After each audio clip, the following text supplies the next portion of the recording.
Voici une vidéo de mise à jour générale avec des nouvelles sur le green et le green en Bermuda ultra nain. Je vais vous donner des nouvelles de la pelouse et peut-être tondre un peu. Comme vous voyez, il y a beaucoup de mauvaises herbes. J'ai envoyé un email, j'ai envoyé un message au gars de la société où j'ai acheté ce Bermuda ultra nain et je lui ai posé la question. Parce que j'ai pulvérisé le Certainty sur les mauvaises herbes et vous avez vu la mise à jour où le souchet commence à mourir. Mais il y a genre de l'éleusis, de l'herbe de Dallas et de la digitaire, toutes sortes de trucs qui poussent ici. Donc j'ai demandé, et qu'est-ce que je peux pulvériser pour éliminer un peu de cette digitaire? Et il a littéralement répondu, arrache-les à la main. Je cherchais une solution facile, du style tu peux pulvériser ceci ou cela, mais je me demandais comment ça fonctionnerait avec la nouvelle herbe, les jeunes pousses, etc. Bref, il a dit d'arracher à la main. J'ai pensé, d'accord, beaucoup d'arrachage m'attend. J'ai déjà commencé à expérimenter un peu avec ça.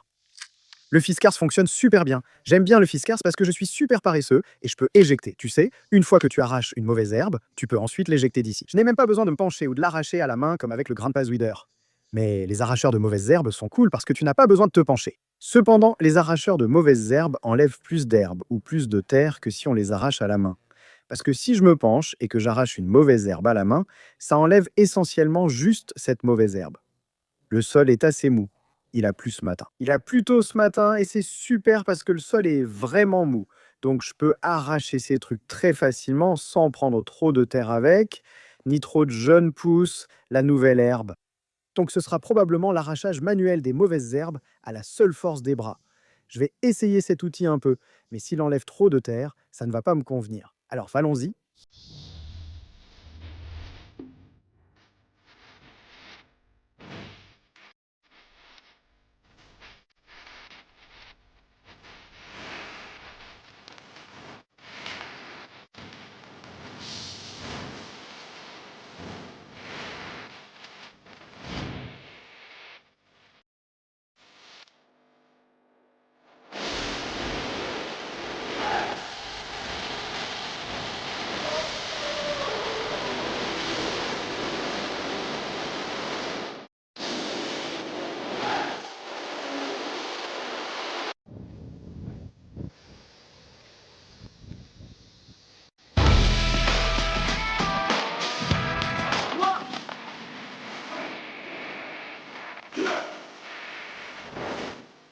Eh bien, aussi amusant qu'un montage au ralenti d'arrachage de mauvaises herbes puisse être, je parie que vous n'avez probablement pas envie de me regarder faire tout ça.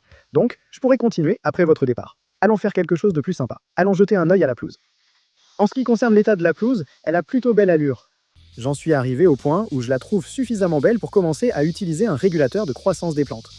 El Tugnado m'a aidé. Il l'a appliqué hier, matin, début d'après-midi, peu importe. Il a plu ce matin. J'ai tondu hier soir car je savais qu'il pleuvrait ce matin.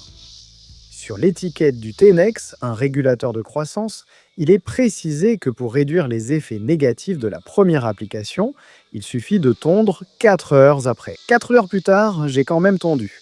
J'ai mis de l'engrais hier soir car il allait pleuvoir ce matin. On a donc le régulateur de croissance et l'engrais. J'ai tondu. Je voulais faire une double coupe, mais je ne l'ai pas fait. Je pourrais le faire maintenant, peut-être tondre un peu maintenant. Il y avait aussi des endroits que je n'ai pas pu tondre sur ma pelouse. Donc j'ai encore un peu de tonte à faire. Je vais tondre le green. Alors oui, faisons ça.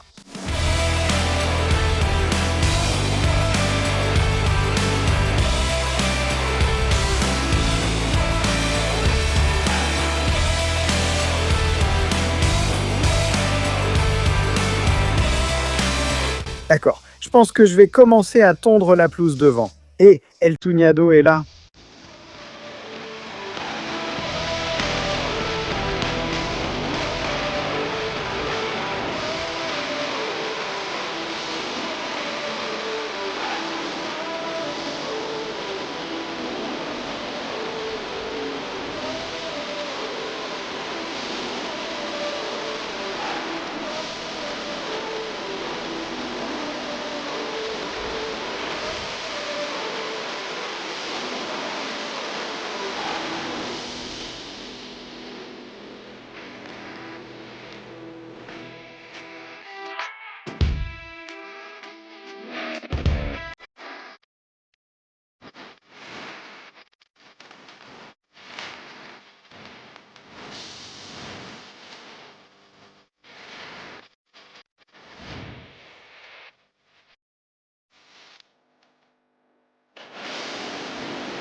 On finit la tonte ici, il a commencé à pleuviner. On a eu de la chance, ce n'était pas prévu, mais quelques gouttes sont tombées. Il va encore pleuvoir ce soir, alors on tombe dès que possible entre les averses. Il y a beaucoup plus récemment. Voilà, la vidéo se termine. Je retourne à la tonte. Vous pouvez partir. À la prochaine.